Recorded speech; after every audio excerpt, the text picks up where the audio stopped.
Hi, I am Abhilasha Nautiyal and I practice intellectual property law before the Delhi High Court. Today we will talk about the module on remedies in trademark law. In this module, we will discuss both civil, criminal remedies that are available to a right holder.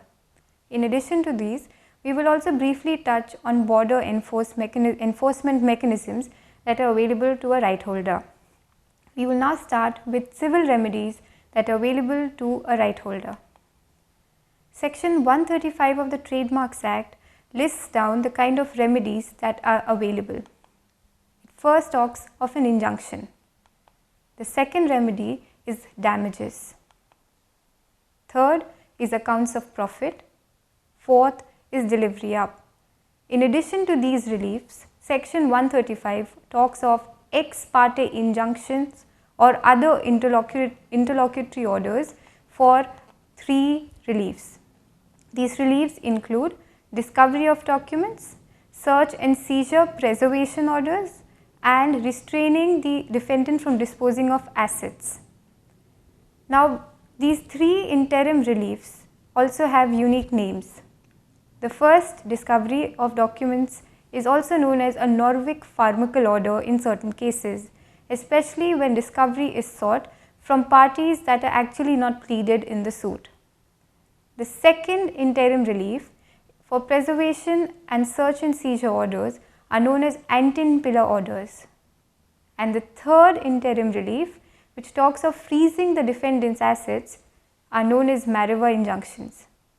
We will get to the interim injunction and the other interlocutory reliefs in a bit, but before we get there, we will start with permanent reliefs that a right holder may explore. We will start with injunctions. Now, injunctions are court orders that may direct a party to do something or not to do something.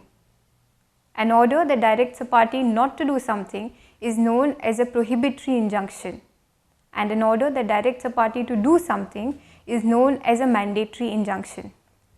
Let's understand this by way of an example. Let's take the example of Nike and its swoosh logo. Tomorrow, if there is a party, say a party by the name M Brands, who is making counterfeits of Nike products and is misusing the swoosh logo. In such a case, what reliefs do you think is Nike looking at? It is of course looking to stop this party from doing something. And one of the reliefs that Nike would claim is a prohibitory injunction. The second kind of relief that right holders seek is damages. Now, damages are essentially fall in two broad categories: compensatory damages and punitive damages. We will first talk about compensatory damages. Compensatory damages basically try to put the plaintiff in the position that it was had the defendant not engaged in the infringing activities. Now, compensatory damages are the kind of damages that try to make the plaintiff whole again. By this I mean that the plaintiff is compensated for the losses that it has suffered due to the defendant's activities. There are at least three ways of calculating compensatory damages. First is that the plaintiff may assert and quantify the loss it has suffered due to the infringing activities of the defendants. Please remember that the quantum here is directly related to the infringing activities and not other activities that the parties may engage into. The second way of quantifying compensatory damages is based on the profits made by the defendant. Interestingly, this concept of profits of the defendant is also known as rendition of accounts, to which we will get in a bit. The third way of calculating compensatory damages is on the basis of a reasonable royalty. Now, a reasonable royalty test is one where it is seen that what would in ordinary circumstances be the royalty, that if the defendant were a willing licensee of the plaintiff's rights, what would be the amount that the defendant would actually pay the plaintiff as a royalty. We will now talk about punitive damages. Punitive damages are in addition to compensatory damages and are awarded to deter the infringing acts of a defendant. punitive damages are most commonly awarded against habitual and repeated offenders. In the case of Time versus Lokesh Srivastav and another, the Delhi High Court elaborated on the concept of punitive damages and explained the difference between both compensatory and punitive damages. Now, in this case, Time magazine had sued a party in India for infringement of its logos, which were both Time, Time Asia and the red border of the Time magazine. The court held the award of compensatory damages to a plaintiff is aimed at compensating him for the loss suffered by him, whereas punitive damages are aimed at deterring a wrongdoer and the like-minded from indulging in such lawful activities. Whenever an action has criminal propensity, also the punitive damages are clearly called for. Therefore, punitive damages are awarded to set a standard to deter people from engaging in activities that the court wants to discourage. Now, under section 135 of the Trademarks Act, on the one hand, it does list out the reliefs that a party is entitled to, and on the other hand, it lists out certain exceptions to some of these reliefs. Section 135 clause 3 of the Trademarks Act provides exceptions to damages. It lists a few cases where damages may not be awarded to the right holder, even where the right holder is able to prove that the defendant has violated its trademark rights. Now, these cases include cases of infringement of a certification mark or a collective mark, or where the defendant is able to prove that infringement or passing off was not willful. Now, what do we mean by willful? Here, the defendant will have to satisfy at least two things. A, that the defendant was not aware or had no reasonable grounds to believe that it was violating the plaintiff's rights. B, as soon as the defendant became aware of the plaintiff's rights, it ceased use of the plaintiff's trademarks. Please remember that both of these factors have to be satisfied before the defendant can plead that it should not be liable for damages on account of its conduct. We will now come to the next relief, which is account of profit. We had briefly touched on this relief in our discussion on compensatory damages.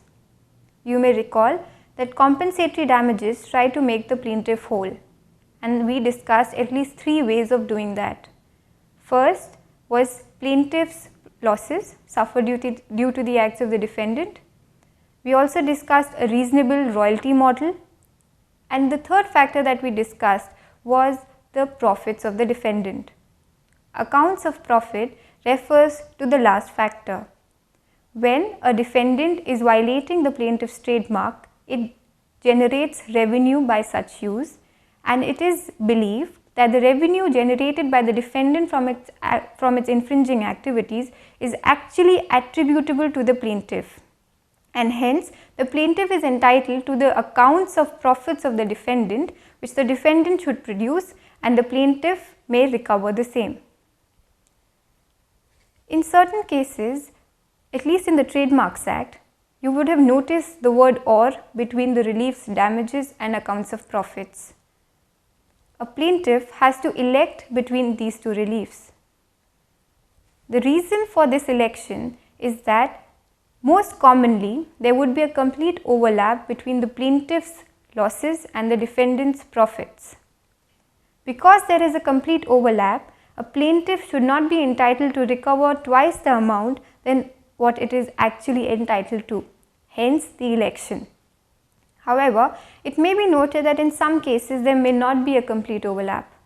What about loss to intangible value of a trademark that may be a result of the defendant's activities? Now, in such cases, there may not be a complete overlap between the plaintiff's loss and the defendant's profits. We will now talk of cases where defendants do not enter appearance before court. What happens then? Let's go back to a Nike example. Nike files a lawsuit for trademark infringement and passing off against a party that's counterfeiting its swoosh. The court issues notice to the defendant, but the defendant never shows up in court. Can Nike still recover damages? What is the basis for Nike to recover damages where the defendant has evaded court service? Now, courts have taken serious cognizance of such acts. In the case of Microsoft Corporation versus Rajendra Pawar, the Delhi High Court said, perhaps it has now become a trend of sorts, especially in matters pertaining to passing off, for the defendant party to evade court proceedings in a systematic attempt to jettison the relief sought by the plaintiff. Such flagrancy of the defendant's conduct is strictly deprecatory, and those who recklessly indulge in such shenanigans must do so at their peril. So, courts are increasingly granting punitive and compensatory damages even in cases where the defendants are not forthcoming with appearing in court or cooperating in the proceedings. We will now come to the final relief that we will discuss in the nature of permanent relief, and this is the relief of delivery up. Now, once a plaintiff files a suit, they get the permanent relief of an injunction. They also get a permanent relief of, say, damages. What happens to the defendant's inventory? What happens to the stock that the defendant has stored with respect to the infringing trademark? In that case, it's the relief of delivery up that the plaintiff would like to enforce. Delivery up is when the court would direct the defendant to either hand over the infringing products, which would include advertisements, packaging materials, other paraphernalia that the defendant would have in its possession, to either the court or the plaintiffs. Now, what happens after delivery up takes place? In most cases, the infringing goods are destroyed under court supervision. But in a very interesting case before the Delhi High Court of Luxottica versus Muni, the defendant agreed to donate several hundred pieces of unbranded sunglasses to a blind school which were earlier infringing. We will now talk about interim reliefs that a plaintiff may claim in a trademark suit. Why do we need to consider interim reliefs when we've already discussed permanent reliefs? As you may know, once a lawsuit is filed, it has to go through the entire process of adjudication, including trial, before judgment in the suit is pronounced. This may take a few years depending on the jurisdiction in which the suit is filed. Since the judgment in a suit takes at least a few years, plaintiffs would like to have some relief that would protect their interests during the pendency of the suit. Hence, interim reliefs are sought. Now, we will discuss at least 4 kinds of interim reliefs that also find mention in section 135 of the Trademarks Act. Let's go back to section 135 of the Trademarks Act.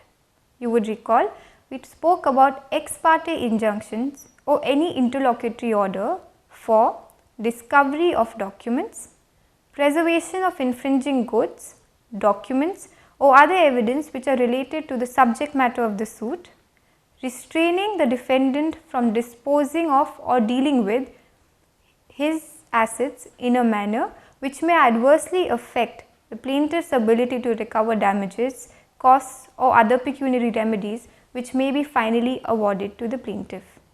We will now discuss each of these interim reliefs in detail. We will start with interim injunctions. What normally happens in a court is, once a lawsuit is filed, plaintiffs try to seek ex parte injunctions on the very date the lawsuit is first listed. These injunctions are called ex parte because they are sought and granted in the absence of the other party, when the defendant is absent before the court. For grant of ex parte injunctions, the standards set are usually very high, and these injunctions can be easily set aside under Order 39 Rule 4 if the plaintiff has concealed or misrepresented in any manner before the court. For grant of interim injunctions, the Supreme Court has laid down at least 3 factors that must be considered. First is the factor of a prima facie case. Second is the factor of irreparable harm and injury to the plaintiff. And the last factor is balance of convenience. We will first talk about prima facie case. By prima facie case, it is meant that the plaintiff has to establish at the interlocutory stage that it has a good case on merits. Now, this may be proved by relying on documents such as plaintiff's trademark registrations, documents showing long use of the trademark by the plaintiff, court orders recognizing and enforcing the plaintiff's rights, and also documents to show the infringing activities of the defendant. Once a party is able to establish prima facie case, it has to also satisfy the other two conditions. In the case of mandatory injunctions as opposed to prohibitory injunctions, the standard is of a strong prima facie case as opposed to a prima facie case. We will now talk about the second requirement, which is irreparable harm and injury. The plaintiff has to show to the court that the absence of an injunction will cause irreparable harm to the plaintiff, which may not be compensated by way of damages. In trademark cases, this is usually done by showing harm to the reputation and other intangible assets of the plaintiff. The last factor is the balance of convenience, which is actually a weighing scale by which the court determines the impact of the absence of injunction on the plaintiff on one hand and the impact of an injunction on the defendant on the other hand. And once it weighs the two factors and concludes whoever the balance of convenience is in favor of, this factor is determined accordingly. The second interim relief that we will talk of today are called ante-pillar orders. Such orders also find mention in section 135 of the Trademarks Act as orders that help preserve evidence. What happens when a suit is filed? The defendant is made aware of the suit by the court. The defendant then has the option of actually destroying the evidence that may put it in jeopardy. Therefore, to avoid a situation where the defendant would actually destroy the infringing products, such orders are passed.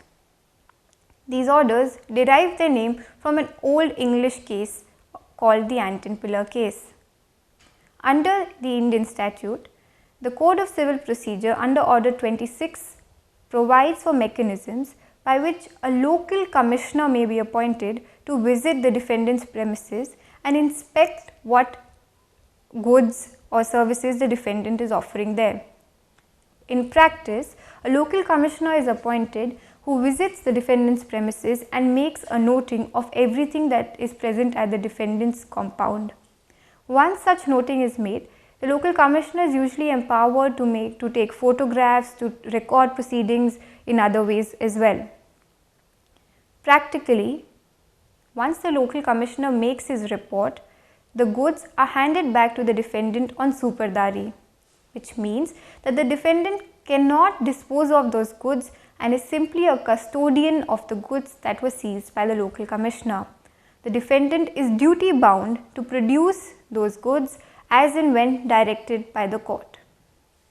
We will now talk of the third interim relief of Mareva injunctions. Again, the name is derived from an old case. Mareva injunctions also find mention in section 135 of the Trademarks Act as injunctions that are directed towards freezing the defendant's assets. In a recent case of World Wrestling Entertainment versus Vinayak Sondhi, the Delhi High Court froze the defendant's bank accounts. In this case, the defendant was operating an online portal through which it was selling infringing WWE merchandise. The last interim relief that we will talk of today are called discovery orders, which also find mention in section 135 of the Trademarks Act. Now, while discovery is accepted practice in all civil suits, there is a special kind of discovery process that is being recognized in intellectual property matters. These are called the Norwick Pharmacal orders. What is unique about Norwick Pharmacal orders?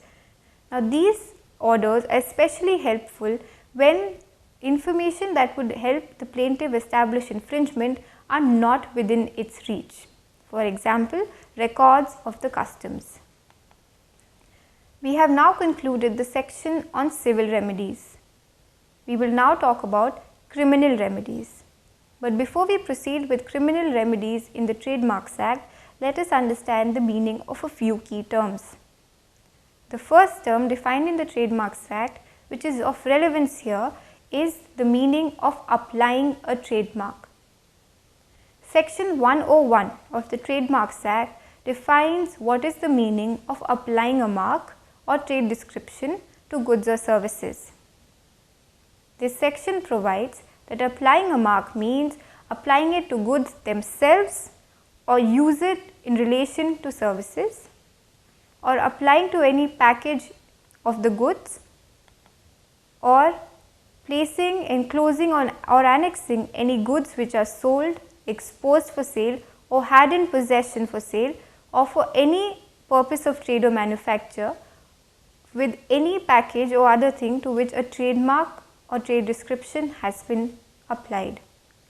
As you would have noticed, applying a mark includes both applying it on the goods themselves or services, or applying it to any packaging pertaining to the same, and also includes placing those physical goods at any location.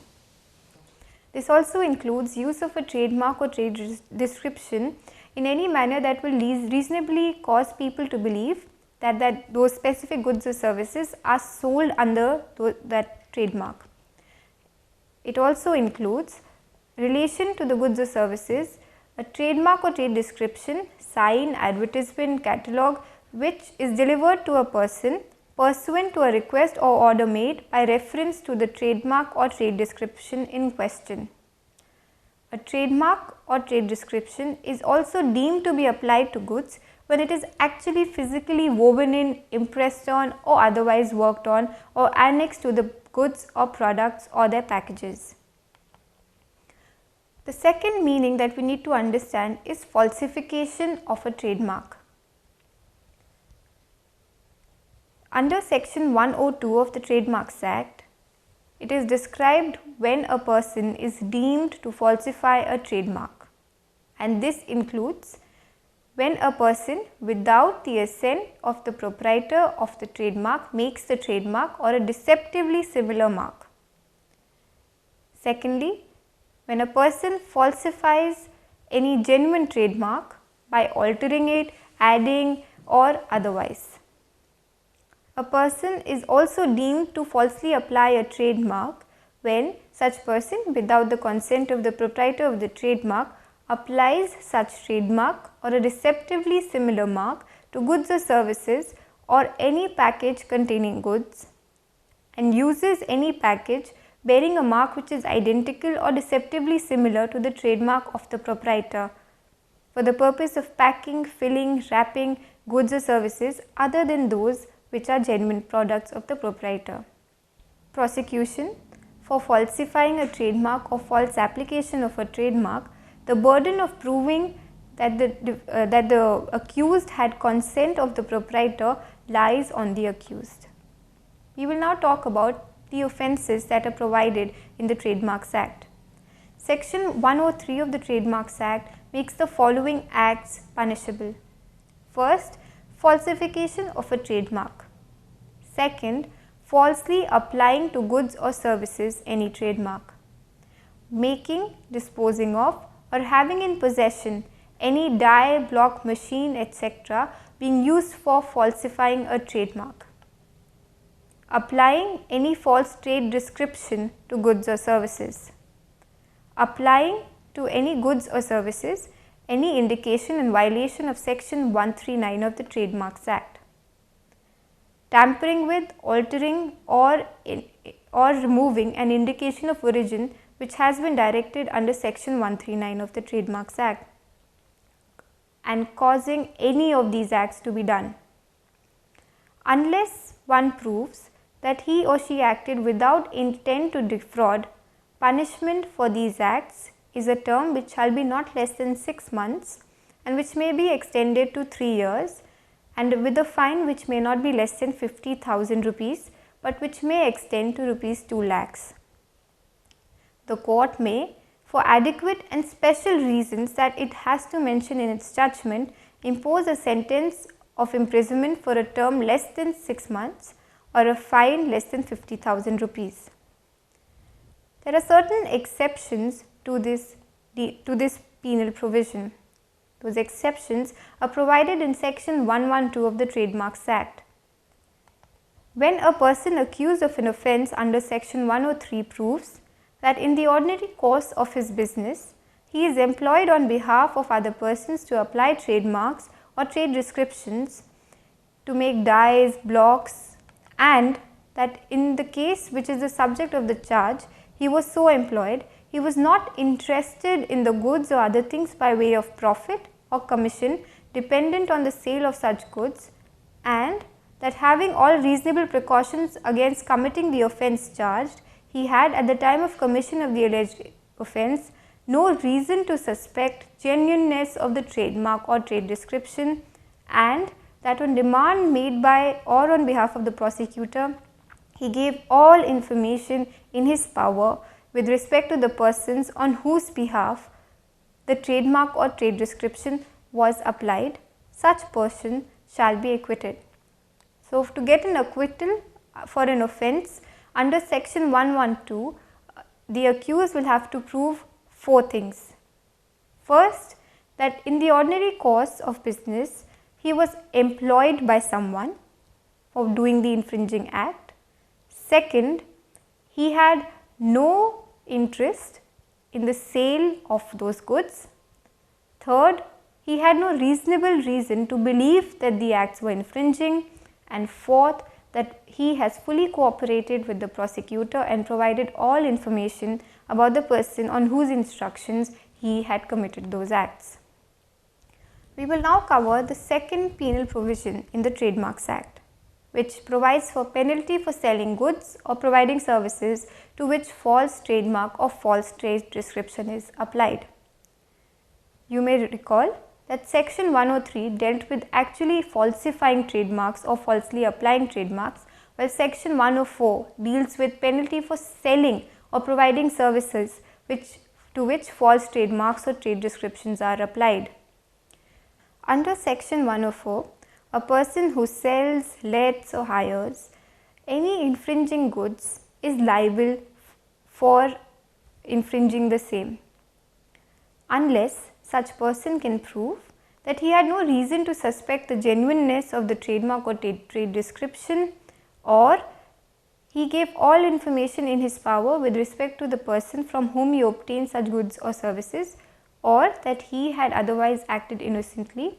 Such person shall be punishable with a term which shall be not less than 6 months, but which may extend to 3 years, and with fine which shall not be less than 50,000 rupees, but may extend to rupees 3 lakhs. As in the case of section 103, a judge has powers to reduce the sentence beyond the minimum prescribed and reduce the fine beyond the minimum prescribed, subject to recordal of reasons in the judgment. Now, section 120 of the Trademarks Act also punishes abatement of offences under the Act. We have now concluded the section on criminal remedies. We will briefly touch of a third kind of remedy that is available to right holders in India. These are the border control measures. Under the Intellectual Property Rights Imported Goods Enforcement Rules 2007, a right holder can record or register its rights with the customs. The customs in return will identify infringing goods or suspicious goods and inform the right holder to take action.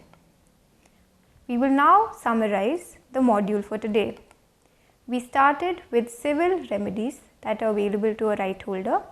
We discussed both permanent reliefs and interim reliefs.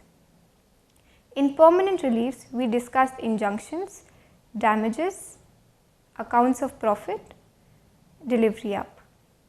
In interim reliefs, we discussed interim and ex parte injunctions. We then spoke about ante and pillar orders, Mariva injunctions and discovery orders, including Norvik Pharmacal orders. We then discussed criminal remedies under trademark law and discussed the meaning of falsification, falsely applying trademarks.